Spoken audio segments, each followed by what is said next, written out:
Соработката на општина Кочани со Република Франција е цврста и се одвива веќе неколку децении, а за нашите граѓани таа даде и конкретни придобивки во подобрувањето на условите и квалитетот на живење. Ова меѓу другото беше речено за време на работната посета што амбасадорот на Република Франција Кристијан Тимоние ја имаше со градоначалникот Николчо Илиев. При тоа беше искажена голема благодарност за донацијата со која француските граѓани и нивната влада помогнаа во изградбата на фабриката за пречистување на водата за пиење, објект што е од капитално значење за Кочани. Исто така, стана збори за можностите за продолжување на соработката во други области, пред се во економијата и искористувањето на природните ресурси.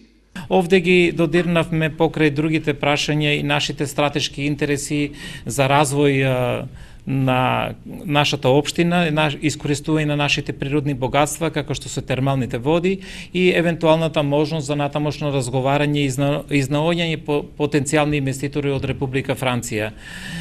Ние остануваме отворени за соработка, очекувам дека ова беше прва наша средба, меѓутоа во краток период очекувам дека господинот амбасадор ќе најде простор и време да направиме уште една средба, ќе ми биде драго во колку биде во Кочани, меѓутоа ако не е можно, тогаш јас сум спремен да ја направиме средбата таму каде што ќе ми дадат термин, се со цел да ги продолжиме и продолжиме нашите разговори во на тамошниот развој на соработката. Амбасадорот Тимоние се заблагодари за можноста да го посети Кочани и да поразговара за понатамошното проширување на соработката со нашата општина.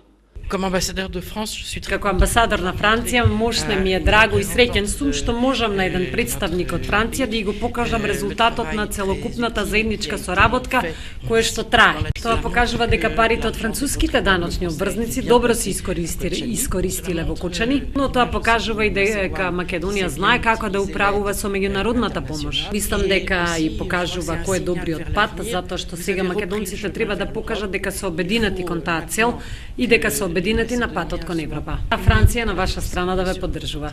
На средбата меѓу градоначалникот Илиев и амбасадорот Тимоние присуствуваше и претеничката во францускиот парламент Лилјана Танги, која по потекло е од Македонија.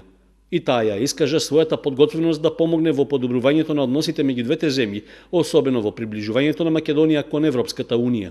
Je vais continuer en français. Навистина сум почестена што денес сум кај градоначалникот на општина Кочани, доаѓам како пратеник во француското собрание, но исто така и како пријател на оваа земја, бидејќи како што слушнавте, влечам корени од овде и навистина имам неколку желби затоа што нели сум подпредседател на комисијата за европски прашања при француското собрание, но и подпредседател на групата за пријателство Франција Македонија која што делува во рамките на француското собрание и дојдена сум нели за да учествувам, но исто така и да ги олеснам односите помеѓу двете земји кои што се многу важни. Ке се обидам да ги истакнам сите предности кои што ги поседува овој регион на економски и на технички план, затоа што сум убедена дека Франција може да ја даде својата помош, но уште поголема помош може да пристигне од Европската унија за развој на сите овие земји, преку нели спроведување на одредени конкретни проекти кои што ќе помогнат нели низ духот на политичката толеранција на сите чинители од општеството, Македонија да ја направат подобра земја и да ја однесат на патот кон нејзина европска интеграција. Пред средбата со гостите од Франција, градоначалникот Илиев имаше и работна средба со амбасадорката на Швајцарија, Сибиле Сутертејада. Приемот се одржа на локацијата каде што во моментот се гради пречистителната станица за отпадни води во близина на селото Мојанци, проект за кој поддршка дава токму швајцарската влада. При тоа беше направена кратка ретроспектива на досега завршените градежни работи на самиот објект, како и за инсталирањето на колекторскиот систем за отпадни води. Според планирањата беше речено, целиот проект тече без проблеми и се очекува да биде завршен на време.